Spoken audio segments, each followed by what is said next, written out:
Perché le tue foto non sono nitide? Oggi ne parliamo e ti darò 6 motivazioni più una alla fine, se seguirai tutto il mio video, per cercare di capire come andare ad evitare questo problema.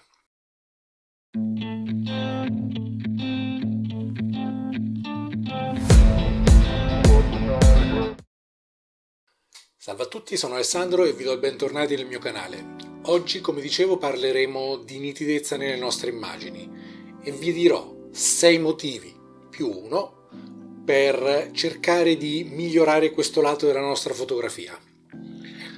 Cominciamo subito con il primo motivo. Allora, cerchiamo innanzitutto di scattare con la migliore luce possibile, sia come quantità che come qualità. Questo perché? Perché all'interno della fotografia la nitidezza è vista come microcontrasto tra le zone d'ombra e le zone di luce, quindi in una situazione di buona luce avremo un miglioramento di questo microcontrasto e quindi un miglioramento della nitidezza generale.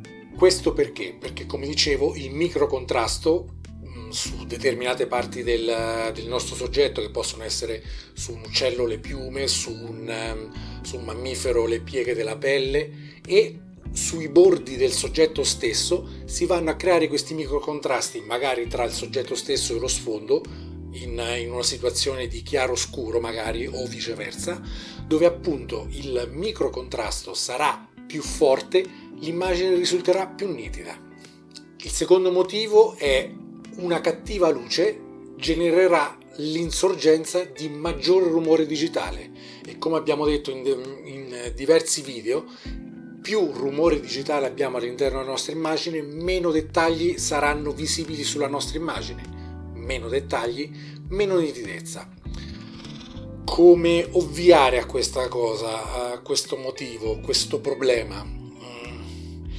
È un problema. Scattando all'alba e al tramonto avremo difficoltà ad avere sempre la giusta quantità di luce, quindi dovremo andare a giocare sui 3 parametri, come abbiamo visto sul video del triangolo dell'esposizione, che vi linko qui, penso. Bisogna giocare sui 3 parametri: apertura del diaframma, ISO e velocità dell'otturatore. Come dicevo, ISO lasciamolo in automatico, sperando che, giocando con quegli altri 2 parametri, questo valore non schizzi alle stelle.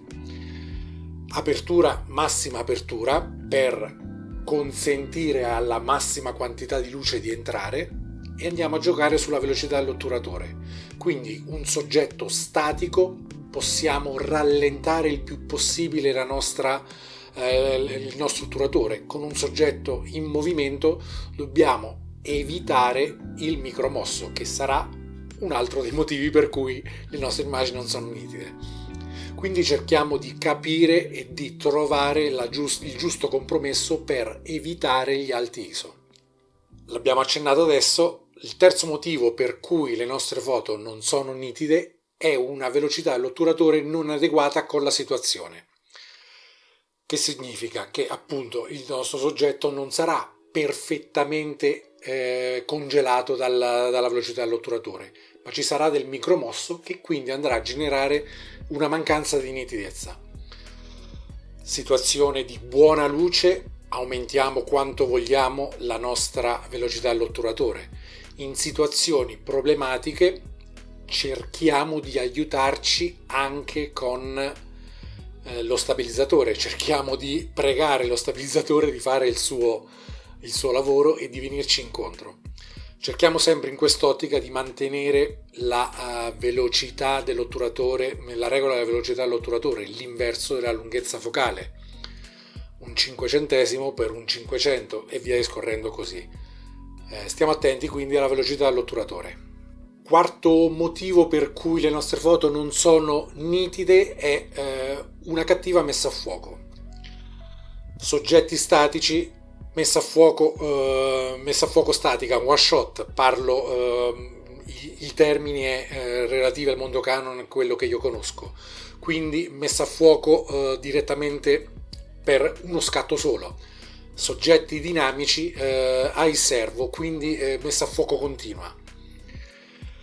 Questo che comporta che, come avevo detto anche nell'altro video relativo appunto alla messa a fuoco, utilizziamo il tasto posteriore per la messa a fuoco, quindi soggetto in movimento, teniamo il tasto premuto, quando e se il soggetto si ferma lasciamo il nostro tasto di messa a fuoco, la messa a fuoco sarà bloccata e da lì in poi la nostra messa a fuoco sarà perfetta. Stiamo attenti alla messa a fuoco, è molto importante. Valutiamo anche la necessità, se scattiamo con reflex, di fare dei micro aggiustamenti tra la messa a fuoco, tra il sensore di messa a fuoco e il nostro obiettivo, per evitare problemi di front-back focus. Se abbiamo mirrorless questo problema non esiste. Quinto problema che può andare a generare mancanza di nitidezza nelle nostre immagini.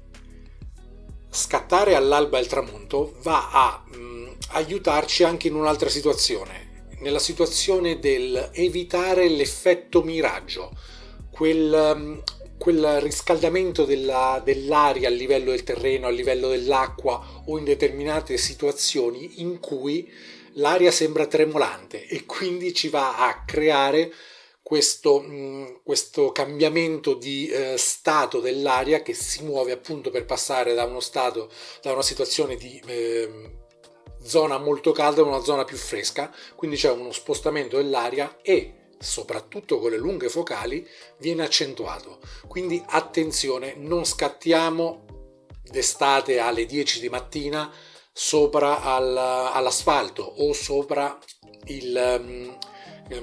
che ne so, stando dentro la macchina, perché tra dentro la macchina dove è caldo e fuori, dove è molto caldo e fuori dove è più fresco, si va a generare questo cambiamento climatico che va a generare questo spostamento dell'aria e quindi una mancanza di nitidezza per le nostre foto. Sesto suggerimento per aiutarci nel miglioramento della nitidezza è trovare l'apertura del nostro diaframma ottimale. Io in questo caso vi do sempre consigli pessimi, io scatto sempre la massima apertura, sempre. Ma qual è solitamente l'apertura migliore di un obiettivo? Su un f4 solitamente è chiudere di uno stop, 5-6, un f2.8, f4 e via discorrendo. Solitamente è chiudere di uno stop, ma dovreste fare dei test, delle prove per verificare che quella sia effettivamente la migliore apertura e l'apertura con la massima nitidezza per il vostro obiettivo.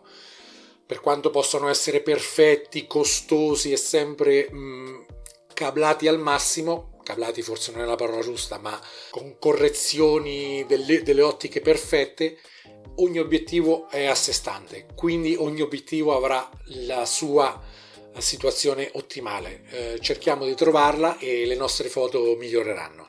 L'ultimo suggerimento, chiamiamolo suggerimento bonus, è cerchiamo di utilizzare una buona tecnica fotografica. Impugniamo il nostro obiettivo, i nostri teleobiettivi e la nostra macchina in maniera il più salda possibile. Diamogli 2-3 punti di appoggio. Appoggiamolo alla spalla, appoggiamolo all'occhio e cerchiamo di tenere il nostro obiettivo il più lontano possibile dal corpo macchina per dare appunto una maggior distanza per stabilizzare il tutto. Se questo anche non dovesse bastare, beanbag o ancora meglio treppiedi. Questi sono i miei suggerimenti per cercare di migliorare le nostre fotografie e aumentare la nostra nitidezza. Cerchiamo di farne tesoro e di utilizzarli il più spesso possibile. Spero che vi siano di aiuto, vi chiedo di commentare, di mettere like come sempre, di seguirmi e alla prossima, ciao!